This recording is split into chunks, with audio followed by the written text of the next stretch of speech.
ইউনিভার্সিটিতে ইউজি কোর্সে পড়ছেন, আপনারা জানেন যে আগামীকাল থেকে এক্সাম ফর্ম ফিল আপ আপনাদের শুরু হবে, অর্থাৎ 21/8/2024 থেকে। এখানে আপনারা ইতিমধ্যে জেনে গিয়েছেন যে আপনাদের রেনুয়াল কিন্তু চলছে। এই রেনুয়ালটা করার পর আপনাদের এক্সাম ফর্ম ফিল আপ করতে হবে এবং এই এক্সাম ফর্ম ফিল আপের পর আপনাদের অ্যাসাইনমেন্ট এক্সাম হবে। এই রকম প্রসেসগুলো কিন্তু আপনাদের হবে। এর মধ্যেখানে যদি আপনি এক্সাম ফর্ম ফিল আপ কোনো কারণে ভুল করেন, তাহলে আপনি অ্যাসাইনমেন্ট এক্সাম দিতে পারবেন না। যদি আপনি অ্যাসাইনমেন্ট এক্সাম দিতে না পারেন, তাহলে কিন্তু আপনি এক্সাম দিতে পারবেন না। এই জন্য এই এক্সাম ফর্ম ফিল আপটা আপনাদের কাছে মোস্টলি ক্রুশিয়াল জিনিস। আমি আজকে ভিডিওতে স্টেপ বাই স্টেপ বলবো আপনারা কিভাবে বাড়িতে বসে ইজিলি ভাবে আপনার হাতের কাছে যে ফোনটা আছে, এই ফোনের সাহায্যে আপনারা এই ফর্ম ফিল আপটা করতে পারবেন। যদি আপনাদের যে অ্যাকাউন্ট নম্বর, অর্থাৎ আপনাদের যে এটিএম কার্ড থাকে, সেই এটিএম কার্ড যদি আপনাদের কাছে থাকে। নাম্বার 2 হচ্ছে মোবাইল নম্বরটা যদি আপনার ব্যাংকে যে অ্যাকাউন্ট আছে তার নম্বরের সঙ্গে যুক্ত করা থাকে, তাহলে ইজিলি ভাবে কোথাও যেতে হবে না, আননেসেসারি ভাবে 50 টাকা কিংবা 100 টাকা দিতে হবে না। আপনার বাড়িতে বসে ইজিলি ভাবে ফোনের সাহায্যে করতে পারবেন। এই জন্য বলতে চাইছি যে সিম্পল ভাবে করুন, কোথাও যাওয়ার দরকার নেই, হেডেক নেবেন না, খুব টেক ইট ইজি। চলুন আমরা কথা না বাড়িয়ে ডাইরেক্ট আপনাকে বলে দিচ্ছি কিভাবে সিম্পলি আপনি করতে পারবেন আপনার মোবাইলের সাহায্যে। প্রথমেই আপনি সার্চ করবেন, গুগলে সার্চ করবেন যে NSOUCEBDP.in, এটা সার্চ করতে পারেন। কিংবা আপনারা যখন ফর্ম ফিল আপ করবেন, দেখবেন বিভিন্ন গ্রুপে যারা আছেন কিংবা আমাদের পরিষেবার মধ্যে আছেন, আপনাদের কিন্তু আপনাদের ওই গ্রুপে আমরা এই লিঙ্কটা শেয়ার করে দেবো। লিঙ্কে যখন আপনি ক্লিক করবেন, তখন দেখবেন এরকম আপনাদের সামনে একটা ইন্টারফেস খুলে যাবে, যেটা আপনাদের স্ক্রিনের উপর আছে, যেখানে পরিষেবা দেওয়া আছে যে ক্যান্ডিডেট অ্যান্ড ইউনিভার্সিটি। এখানে যেহেতু আপনি ক্যান্ডিডেট, আপনি প্রথমে ক্যান্ডিডেট অপশনটা সিলেক্ট করবেন। ভালো করে মন দিয়ে শুনবেন। যখন যে ওয়েবসাইটের মধ্য দিয়ে বা যখন ওয়েবসাইটটা রিলিজ করবে, সেই ওয়েবসাইটটাতে ক্লিক করলে আপনি ইজিলি ভাবে এরকম একটা ইন্টারফেস পাবেন, ক্যান্ডিডেট এবং ইউনিভার্সিটি। আপনি ক্যান্ডিডেটে ক্লিক করবেন। ক্যান্ডিডেটে ক্লিক করার পর দেখবেন আবার আপনাদের সামনে এরকম একটা ইন্টারফেস খুলে যাবে, যেটা আপনি স্ক্রিনের উপর দেখতে পাচ্ছেন, যেখানে লেখা আছে লগ ইন। লগ ইন হচ্ছে ইউজার আইডি অ্যান্ড পাসওয়ার্ড। আপনি তো বুঝে নিলেন যে আপনাদের ইউজার আইডি, এনরোলমেন্ট নম্বর, কিন্তু পাসওয়ার্ডটা কি আপনি তো পাসওয়ার্ড জানেন না। তাহলে নতুনভাবে আপনাকে কিন্তু পাসওয়ার্ড ক্রিয়েট করতে হবে। তার জন্য আপনি একটু নিচের দিকে যাবেন, দেখবেন আপনার স্ক্রিনের উপর দেখা যাচ্ছে, দেখবেন সাইন আপ বলে একটা অপশান আছে। এই সাইন আপ অপশানটা আপনাকে ক্লিক করতে হবে।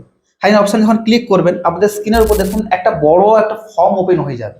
এই ফর্মটা কিন্তু আপনাকে ফিল আপ করতে হবে। এখানে বেসিক আপনাদের কিছু ডিটেলস এখানে ফিল আপ করতে হবে, যেমন আপনাদের এনরোলমেন্ট নম্বর যেটা আপনার আছে সেটা আপনি ফিল আপ করবেন। 2 নম্বর হচ্ছে যে আপনার টাইপ এনরোলমেন্ট নম্বর, অর্থাৎ আপনার যে এনরোলমেন্ট নম্বরটা উপরে টাইপ করলেন সেটাকে কনফার্মেশনের জন্য আবার আপনি টাইপ করবেন। তার পাশাপাশি নেম দেবেন, তারপরে ডেট অফ বার্থ আপনারই কিন্তু দেবেন। তার পাশাপাশি স্টাডি সেন্টার সিলেক্ট করবেন। এখানে সিলেক্ট অপশানে ক্লিক করলে দেখবেন অনেকগুলো স্টাডি সেন্টার দেখাবে, যেটা আপনার স্টাডি সেন্টার সেটা আপনি সিলেক্ট করবেন। তারপরে অনার্স প্রোগ্রাম, যেটা ইলেকট্রিক, যেটা আপনার অনার্স পেপার রয়েছে সেটা আপনি সিলেক্ট করলেন।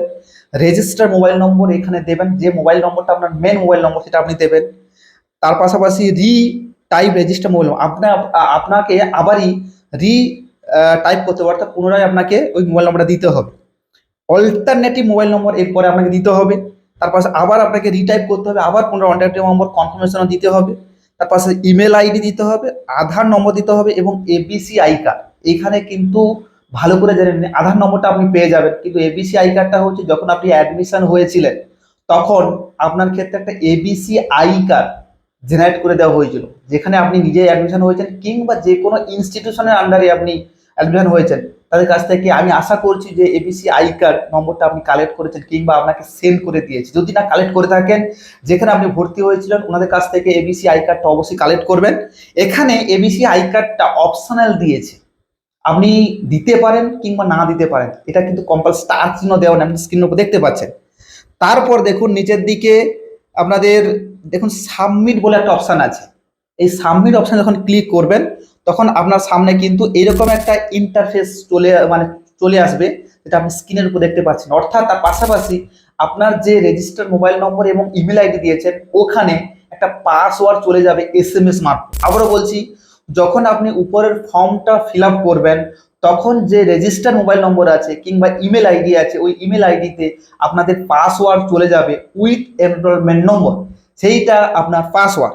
এইবারে ওইটাকে আপনি কি করেন, পুনরায় ফার্স্টে যে অপশনটা আপনি এসেছিলেন, মনে আছে যে প্রথমে শুরুতে যখন ক্যান্ডিডেট অপশন সিলেক্ট করছিলেন তখন লগ ইন বলে অপশন ছিল, সেই অপশনটাতে আপনাকে ব্যাক পোর্শন চলে যেতে হবে। আপনি গেলেন, এবারে কিন্তু আপনি সাইন আপ করবেন না, একে করবেন লগ ইন। লগ ইন অপশনে ক্লিক করলে আপনাকে প্রথমে আপনার এনরোলমেন্ট নম্বর দিতে হবে, তারপরে আপনাকে দিতে হবে পাসওয়ার্ড। পাসওয়ার্ড দিয়ে দেখুন লগ ইন অপশন আছে, ওই লগ ইন অপশনটা আপনি ক্লিক করবেন।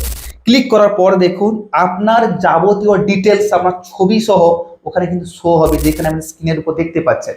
একটা ক্যান্ডিডেট আমি ফর্ম ফিল আপ করেছিলাম, সেটারই আপনাকে স্ক্রিনশট করে দেখাচ্ছি। এই জিনিসগুলো আপনি ভালো করে দিন, আপনার ডিটেলস ওখানে শো করবে। নিচের দিকে দেখুন ফর্ম ফিল আপ বলে অপশন আছে একটা, একটু সবুজ কালার, এই সবুজ কালার টিক চিহ্ন দেওয়া আছে, এই অপশনটা আপনাকে ক্লিক করতে হবে, যেটা আপনি স্ক্রিনের উপর দেখতে পাচ্ছেন। ক্লিক করার পর দেখবেন অটোমেটিক্যালি আপনার সামনে যে ইন্টারফেসটা আপনার স্ক্রিনে দেখতে পাচ্ছেন ওর কোনো ইন্টারফেস খুলে যাবে। এইটা খুবই মোস্টলি ভাইটাল, আমি আবারও বলছি এটা কিন্তু মোস্টলি ভাইটাল পার্ট। এখানে দেখুন আপনার সাবজেক্ট দেওয়া আছে, তার পাশাপাশি আপনাদের পেপারগুলো দেওয়া আছে এবং নামও দেওয়া আছে, ডেসক্রিপশন টাইপের দেওয়া আছে, এবং তার পাশাপাশি এক্সাম টাইপ দেওয়া আছে।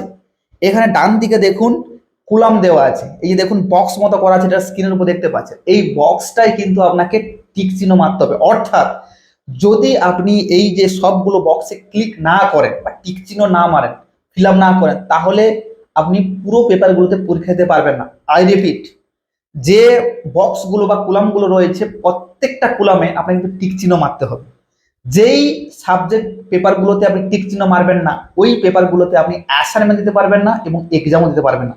এই জন্য আপনি একবার নয়, দুবার নয়, 5বার নয়, 10বার মতো দেখে নেবেন যে প্রত্যেকটা পেপার আপনার টিক চিহ্ন হয়েছে কিনা, এবং সাবজেক্টগুলো গুনে নেবেন, পেপারগুলো গুনে নেবেন, আপনার যে পেপারগুলো রয়েছে যে পেপারগুলো ওখানে সমস্ত সিলেক্ট করছে কিনা, বা সবগুলো কাউন্ট করে দেখে নেবেন সবগুলো ঠিকঠাক আছে কিনা। এখানে অপশানে যখন আপনি সবগুলো দেখেন, আর এখানে কিছু করার দরকার নেই, সবগুলো পেপার যখন আপনি টিক চিহ্ন মেরে দিলেন, নিচে দেখবেন সাবমিট একটা অপশান আছে, সাবমিট অপশানে ক্লিক করবেন, আপনি স্ক্রিনের উপর দেখতে পাচ্ছেন। তারপরে অটোমেটিক্যালি যে আপনি টিক চিহ্ন করেছেন, সবগুলো টিক চিহ্ন করেছেন, তার কিন্তু পুরোপুরিভাবে ডিটেলস সহ নিচের দিকে বেরিয়ে পড়বে, যেটা আপনাকে আমি বললাম স্ক্রিনের উপর আপনি দেখাচ্ছি। ওটা আপনি সাবমিট করলেন, সাবমিট করার পর দেখুন নিচের দিকে আপনার ডিটেলস সহ পে বলে একটা অপশান আছে।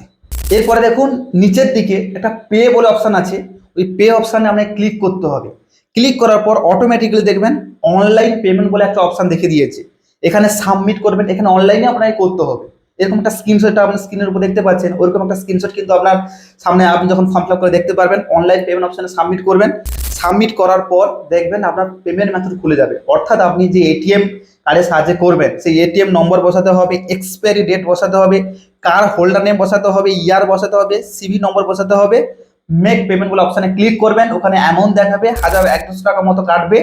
সেখানে আপনি যখন মেক পেমেন্ট বলে অপশানটা ক্লিক করবেন, তখন অটোমেটিক আপনার ফোনে দেখবেন একটা ওটিপি যাবে, এই ওটিপিটা বসালে অটোমেটিক্যালি কিন্তু আপনার ফর্ম ফিল আপটা কমপ্লিট হয়ে যাবে। তখন কিন্তু ওই ফর্ম ফিল আপ যে কপিটা আপনি ইজিলি ভাবে ডাউনলোড করতে পারবেন। আবারও বলছি, যখন আপনি পেমেন্ট করে দিবেন, ওই পেমেন্ট করার পর দেখবেন ফর্ম ফিল আপ যে কপিটা অটোমেটিক্যালি ডাউনলোড করতে পারবেন। এই হচ্ছে সিম্পল প্রসেস, আপনি বাড়িতে বসে ইজিলি ভাবে কিন্তু করতে পারবেন। একটু স্টেপ বাই যদি প্রবলেম থাকে, ভিডিওটাকে প্রথম থেকে শেষ পর্যন্ত আরেকবার দেখে নেবেন যেখানে প্রবলেম আছে। আশা করছি ভিডিওটা আপনার পক্ষে হেল্পফুল হয়েছে, এবং এই ফর্ম ফিল আপটা মোস্টলি ইম্পর্টেন্ট আমাদের অ্যাসাইনমেন্ট এবং ফাইনাল এক্সামের ক্ষেত্রে। ভালো করে দেখে ধীরে সুস্থে করবেন, বুঝে শুনে করবেন।